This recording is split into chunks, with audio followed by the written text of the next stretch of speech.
तो ये देख मैंने पेन टूल से सिलेक्शन बनाया था, ओवरलैप किया और दोनों को ऐड कर दिया। अभी सिर्फ इतना ही किया। कौन सा? ये एक्स्ट्रा इसलिए बनाया ताकि ओवरलैप हो जाए, ताकि ये फेस ना कटे।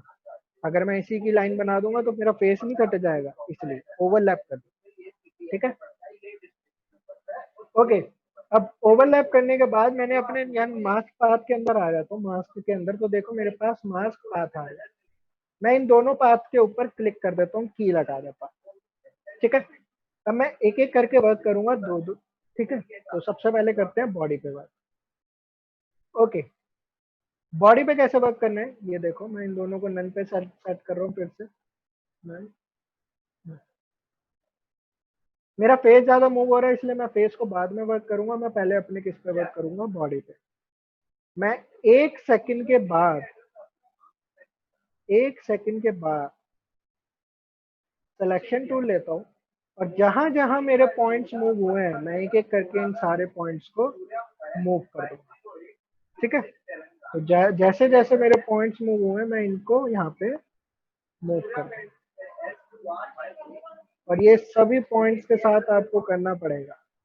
अब मैंने बीच में, हाँ ये वही मास्क है, मैंने किसी को भी चेंज नहीं किया। मैं उसी मास्क को यहाँ पे सिर्फ मूव कर रहा हूँ ताकि वो मेरे सही पोजीशन पे वापसी आ जाए। देख रहे हो?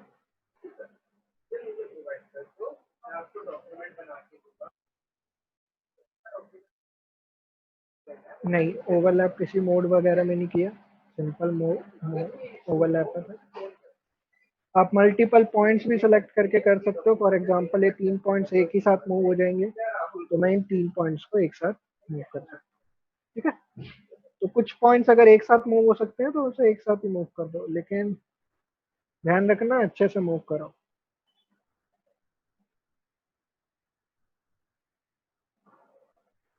ओके, मेरा मास्क एंड ये 3 पॉइंट्स हल्के से।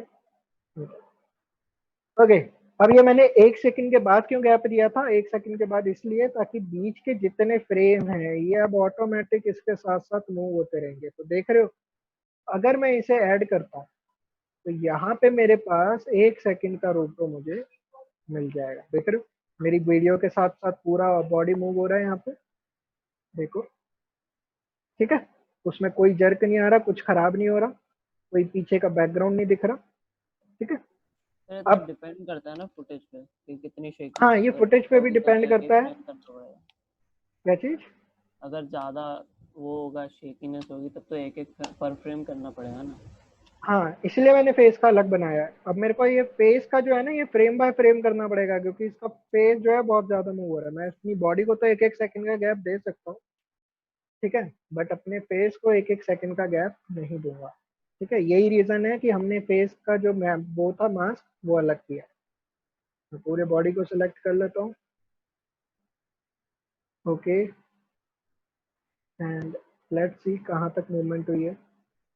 तो ये बहुत हल्की सी मूवमेंट है, तो इसको हल्का सा ही शिफ्ट कर देते हैं।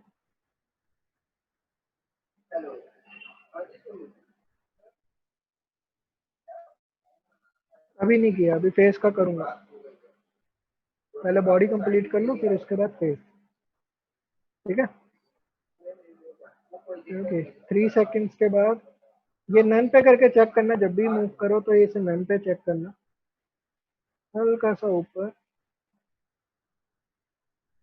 एंड ये वाले नीचे वाले पॉइंट्स थोड़े से शिफ्ट होंगे, तो नीचे वाले पॉइंट्स को नीचे की तरफ शिफ्ट कर। ठीक है, एंड चेक कर लेना। देखो मेरी बॉडी ज्यादा मूव नहीं हो रही, इसलिए मेरे को पॉइंट ज्यादा मूव नहीं करने पड़ रहे।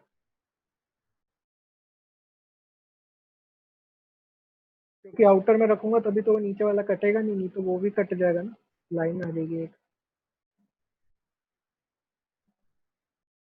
ओके, मैं एक्चुअली इसके हिसाब से कर रहा हूँ, ये जो शोल्डर के पास से ये निकला हुआ है ना, मैं इसके हिसाब से इसको मूव कर रहा हूँ। तो अपनी एरो कीज यूज कर सकते हो मूव करने के लिए। ठीक है, ओके। तो ये देख सकते हो यहाँ पे हल्का सा चेंज है, हल्का सा यहाँ पे चेंज करेंगे, बाकी चेक कर लेते हैं। ओके, तो मैं अभी फिलहाल 5 सेकंड का रोटो कर रहा हूँ यहाँ पे, बट आप लोग आगे भी करोगे। फिर से पूरे को सेलेक्ट किया, मास्क 2 को डीसेलेक्ट कर लो, जैसे मूव करना था।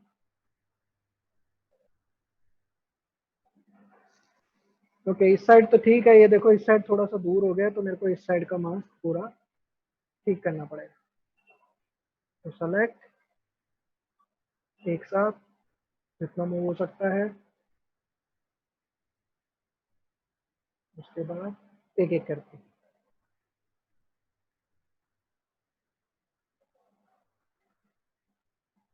ओके, मैं अपने बॉडी को ऐड पे करता हूँ, एक बार फिट करते हैं, देन चेक करते हैं। तो देखो मेरे पास, सॉरी आगे मूव हो गया।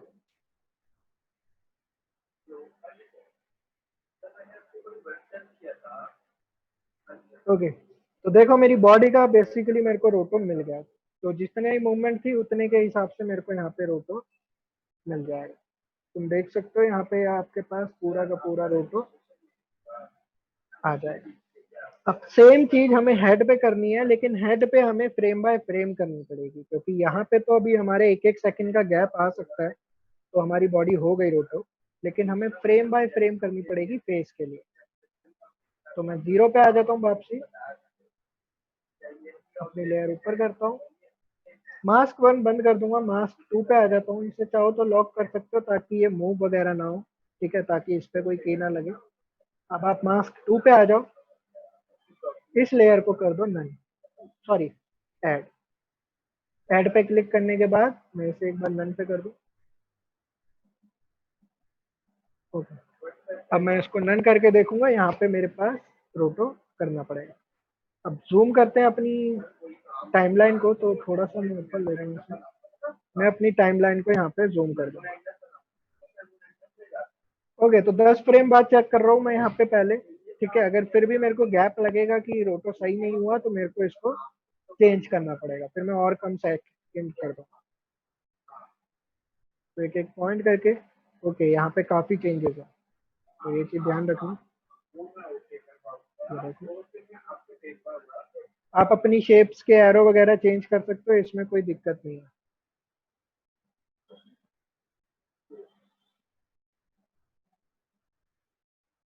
ओके, ये एक्चुअली बाल थे इसके।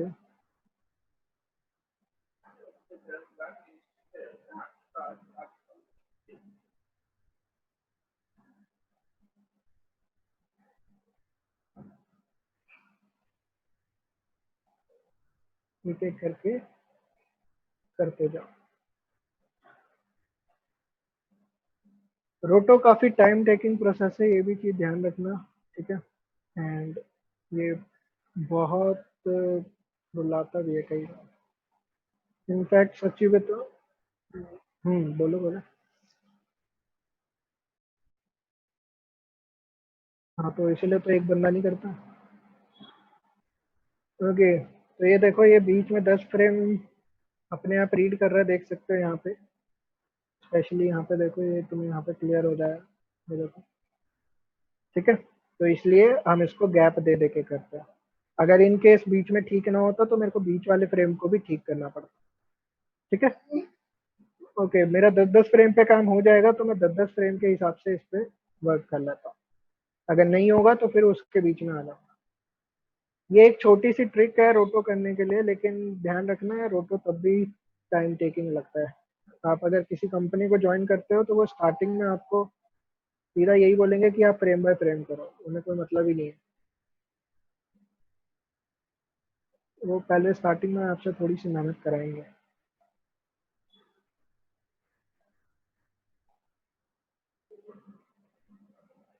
सर, हो गया मैं अपना। अपने हाँ जी, एनसीआर के आसपास कंपनीज अवेलेबल हैं वैसे? काफ़ी हैं, एनसीआर में तो नहीं होंगी, बट जैसे नोएडा साइड, गुड़गांव साइड्स तो हैं। प्रॉपर अगर एनसीआर में चाहिए तो वो तो नहीं मिलेगा, एनसीआर में इतनी नहीं है।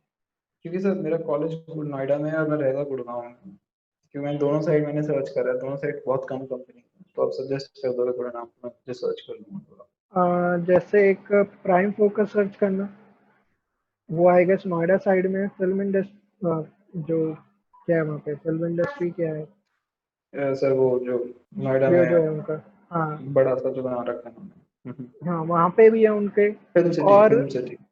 फिल्म सिटी बेसिकली, हाँ फिल्म सिटी के अंदर।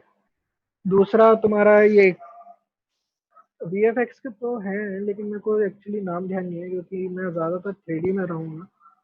तो वीएफएक्स के हैं, बट मेरे को जहाँ तक पता है प्राइम फोकस उसमें से एक सबसे बड़ा है।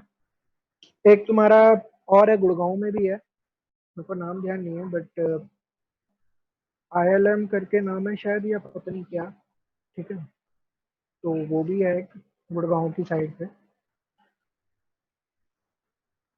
बाकी ये है, मैं रिसर्च करके बता दूंगा क्योंकि मैंने वीएफएक्स एक्चुअली इतना इंडस्ट्री में वर्क नहीं किया, वीएफएक्स इंडस्ट्री सर में। एनिमेशन में भी हमारी प्रॉपर लाइक एस्टैब्लिश्ड हैं क्या प्रोडक्शन हाउसेस? काफ़ी है, 3D के अंदर तो काफ़ी है। इनफैक्ट तुम्हारे ये लक्ष्य डिजिटल, ये सारे कंपनी, और जो इवन तुम्हारे अरीना में भी आते हैं, काफ़ी वो स्टैब्लिश हैं। ऐसा नहीं है कि उनके पास कोई वर्क नहीं है या वो अरीना में आ रहे हैं तो कुछ बेकार ही होंगे। नहीं, वो उनकी कंपनीज में भी काम ही होता है। ठीक है, इवन मैंने भी अपने करियर फील्ड में, हाँ, जॉब्स करी है 6-7 जगह। ठीक है, इंटरव्यू भी दिए 10-15 बार। ठीक है, फेल भी हुआ कई बार। दोबारा सर कब तो आएंगे अगर यार, दोबारा पता नहीं कब आएंगे। सर अगर मान लो मैं एक इंटरव्यू में जा रहा हूँ जहाँ पे ये एनिमेटर्स या फिर विजुअल आर्टिस्ट के लिए वो कर रहे हैं, तो ये तो उनका मेन वो क्या होता है कि एक इंडिविजुअल के पास क्वालिटीज क्या होनी चाहिए, क्या स्किल सेट होना चाहिए? यार देखो, मैं तुम्हें एक चीज़ आज क्लियर कर दूँ सबसे पहले। ये मैं काफ़ी बच्चों को क्लियर करता हूँ। सबसे पहली चीज़, आप जब भी किसी इंटरव्यू पे जाते हो, ठीक है, तो ये समझ के जाओ कि अगर उन्हें तुम्हारी ज़रूरत है, ठीक है, तुम इंटरव्यू देने जा रहे हो, उन्हें तुम्हारी ज़रूरत है, ठीक है, इसलिए वो बंदे हायर कर रहे हैं। मेन बंदे जो हायर होते हैं ना, वो सैलरी के डिपेंड्स पे होते हैं, प्लस उनके मोटिव्स पे, कि उनके मतलब अगर उनके जो काम है वो हो पाएंगे या नहीं। ठीक है, कोई कंपनी को ये नहीं पता कि अगर सपोज फॉर एग्जांपल तुम में से 2 बच्चे जाते हैं, एक 10,000 मांग रहा है, एक 15,000 मांग रहा है, तो नहीं जी 10,000 वाले को मिलेगा, ऐसा कुछ नहीं है। हो सकता है अगर उन्हें कम लगेगा कि यार 10,000 वाला ज्यादा बेनिफिट दे देगा तो वो 10,000 वाले को, कोई कहता नहीं मैं 15,000 वाले को रखूंगा, रीजन क्योंकि उसका काम उस 10,000 वाले से लाख गुना अच्छा है। ठीक है, तो वो उसके हिसाब से भी हायर करता है। तो काफ़ी जगह ये इशू रहता है, काफ़ी स्टूडेंट मेरे से ये भी पूछते हैं कि सर सैलरी तो वो इतनी देते हैं। सैलरी वो इतनी नहीं देते, एक्चुअली सैलरी वो तुम्हारे मूड के हिसाब से देते हैं। अब सपोज करो तुम लोग में से 4 बच्चे हो, 4 बच्चों को काम नहीं आता। मैं सिर्फ एक एग्जांपल दे रहा हूँ, ठीक है, मैं ये नहीं कह रहा कि किसको आता है किसको नहीं, सिर्फ एक एग्जांपल बता रहा हूँ। 25 बच्चों में से 10 बच्चों को काम नहीं भी आता होगा, ऑब्वियस है, ये फैक्ट है। ठीक है, अब वो 10 बच्चे क्या करते हैं, वो 10 बच्चे जाके मांगते हैं 10,000 सैलरी। ठीक है, अब जो बाकी के 15 हैं वो सोचते हैं कि हमें पता नहीं जॉब मिलेगी नहीं मिलेगी। ठीक है, एक तो डर तुम्हारे अंदर बहुत रहता है, तो तुम लोग भी जाके सीधा छोड़ते ही बोल देते हो कि नहीं हमें भी 10 दे दो। अबे भाई, अपना कैलिबर तो जानो। अगर तुम्हारा कैलिबर तुम्हें पता है, फॉर एग्जाम्पल अगर मैं हूँ, मेरे साथ कोई एक स्टूडेंट है और वो काम नहीं करता, वो 10 मांग रहा है, तो ऑब्वियस है मेरा कैलिबर तो फिर 25 का हो गया ऑटोमेटिक। तो मैं अपने कैलिबर के हिसाब से जॉब में वो मांगूंगा ना, सर अपना जॉब के लिए सैलरी वगैरह। ऐसा जरूरी जॉब नहीं है कि आपको भैया सिखाया जाता है कि 10,000 जाके मांगो बस। 10,000 कोई कुछ नहीं होता है। 10,000 उसके लिए है जिसे कुछ नहीं आता, जिसे बिल्कुल ही सिखाना पड़ेगा। ठीक है, तो ये बात यस ध्यान सर। रखना। आज के टाइम में सर 10,000 कुछ भी नहीं है। अपना कैलिबर ये- जानो, आराम से पैसे लो उनसे। सर क्या कहते हैं, इसके लिए जॉब के लिए जाने के लिए हम्म। हमारे पोर्टफोलियो में और सीवी में क्या क्या चीज़ें मस्ट होनी चाहिए? पोर्टफोलियो में सारे प्रोजेक्ट अपलोड करना है? नहीं, पोर्टफोलियो या सीवी वगैरह में सारे प्रोजेक्ट अपलोड करने की जरूरत नहीं होती। मैं आपको बताऊं, अगर आपके 3 काम बेस्ट हैं तो आप 3 काम ही एडजस्ट करके रखो पोर्टफोलियो में। कोई बोलता है बस 3 काम, हाँ बस 3 काम यही मेरे बेस्ट है, लेकिन ये सबसे बेस्ट होने चाहिए। पर ऐसे काम होने चाहिए वो कि फिर लगे भी कि हाँ जो 3 काम दिखाए हैं उसने वो काफी हाई रेटेड है। ये नहीं कि बस 3 काम दिखाने को कहा था सर ने, सर के ऊपर बाद में नाम दे दिया, सर ने ही तो 3 बोले थे। अबे सर ने 3 ये बोले हैं कि जो बेस्ट है, ये नहीं कि जो अल्ट्रम शट्रम तुमने उल्टा सीधा बना रखा वो 3 दिखा रहे हो। तो वो तो चीजें सर मत हम करना। सबसे पहली चीज तो काम चाहे तुम 10 दिखाओ चाहे 15 दिखाओ, तुम्हारे ऊपर है। ठीक है, मिनिमम रिक्वायरमेंट रहती है आजकल की कंपनियों की, एटलीस्ट 5 काम तो देखें किसी के भी। ठीक है, मिनिमम रिक्वायरमेंट रहती है और हर बंदा ये सोच के चलता है कि यार मिनिमम 5 तो करके जाओ। बट स्टिल अगर तुम्हारे को काफी टाइम लगता है लेकिन तुम्हारा आउटपुट 3 के अंदर काफी ज्यादा निकला है, क्योंकि देखो जिसमें आउटपुट निकलता है उसमें टाइम लगता है। ठीक है, उस काम में टाइम लगेगा। मैं अगर अगर एक 3D का मॉडल बनाऊं तो मेरे को कम से कम 20-25 दिन चाहिए। अब कोई मेरे से ये कह दे कि 10 दिन के अंदर करके दे दो, तो यार सॉरी, 10 दिन के अंदर फिर वो 10 दिन वाला आउटपुट ही मिलेगा, वो तुम्हें 20-25 दिन वाला आउटपुट नहीं मिलेगा। सर ठीक यही है। इशू होता है ना कंपनीज को, हाँ। जो लोग होते हैं जो टॉप मतलब हायर हायरार्की पे होते हैं लोग, उन्हें हम्म। उनमें से बहुत कम लोग होते हैं जिन्हें एक्चुअली सॉफ्टवेयर की नॉलेज होती है। ऑब्वियस है, उन्हें बिल्कुल नहीं पता।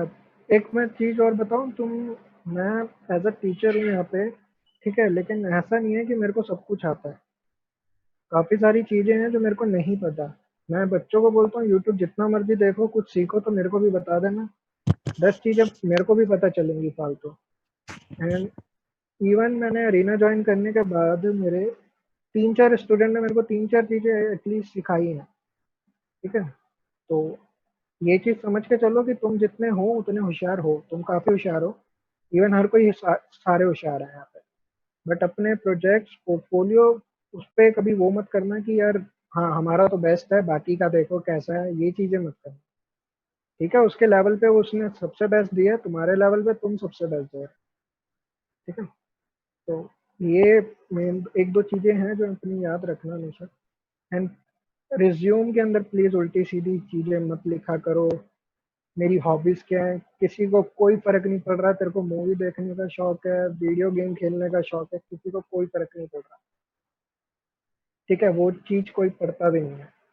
रिज्यूम के अंदर अपना मेन मोटिव लिखो जो तुम्हारा जॉब से रिगार्डिंग है। फिर सर इंटरव्यू में मतलब किसी बेसिस पे सिलेक्ट करते हैं, किस बेसिस पे सिलेक्ट करते हैं, इंटरव्यू में सर किस बेसिस पे सिलेक्ट करते हैं, मैं ये भी बता दूं 1 सेकंड यार, फिर मैं तेरे पे भी आ जाता हूँ। इंटरव्यू में तुम्हारे को सिलेक्ट करते हैं तुम्हारे, एक तो एटीट्यूड, सबसे पहली चीज तुम्हारा एटीट्यूड क्या है। ठीक है, तुम्हारे बैठने का तरीका, बोलने का तरीका, ड्रेसिंग सेंस। इंटरव्यू देने आए हो, क्या देख रहे हो, क्या कर रहे हो उधर। ठीक है, अब एक मैं बता देता हूँ, मैंने अपनी कंपनी में 3-4 स्टूडेंट्स का इंटरव्यू लिया था, इवन अरीना रजौरी गार्डन की। मेरी पिछली कंपनी अरीना रजौरी, पिछली कंपनी में मेरी कंपनी में रजौरी के स्टूडेंट आते थे, तो उनके इंटरव्यू मैंने भी लिया। आधे से ज्यादा बच्चों का रिस्पॉन्स क्या मिलता था ये सुनो। सैलरी एक्सपेक्टेशन सबकी 10,000। ठीक है, किसी की कोई फालतू नहीं, मतलब कोई ये नहीं कह रहा 12 दे दो यार, मेरा कैलिबर ज्यादा मेरे को 15 दे दो, नहीं 10। ठीक है, दूसरी चीज आप लोगों का एटीट्यूड। अगर आप लोगों को कोई काम दिया है, टास्क दिया जाता है एक प्रोजेक्ट करने को, उस टाइम पे यार कितनी बार बाथरूम जाओगे। लोग 25-25 बार बाथरूम में जाते हैं। एग्जाम थोड़ी ना चल रहा है तुम्हारा कि तुम वॉशरूम में चिट्ठियां खोल के देख के आओगे कि कैसे कर। तो ये एटीट्यूड देखा जाता है। मैं अपनी तरफ से ही बता रहा हूँ, मेरे को लिटरली ये बहुत बेकार लगता है जब लोग ऐसे करते हैं। सॉरी यार, एक बार रीजॉइन कर लेना, मैं फिर कराता हूँ। मैं ये जब तक रोको करने में ध्यान ही नहीं रहा, तो क्लास का टाइम एक बार रीजॉइन कर लो।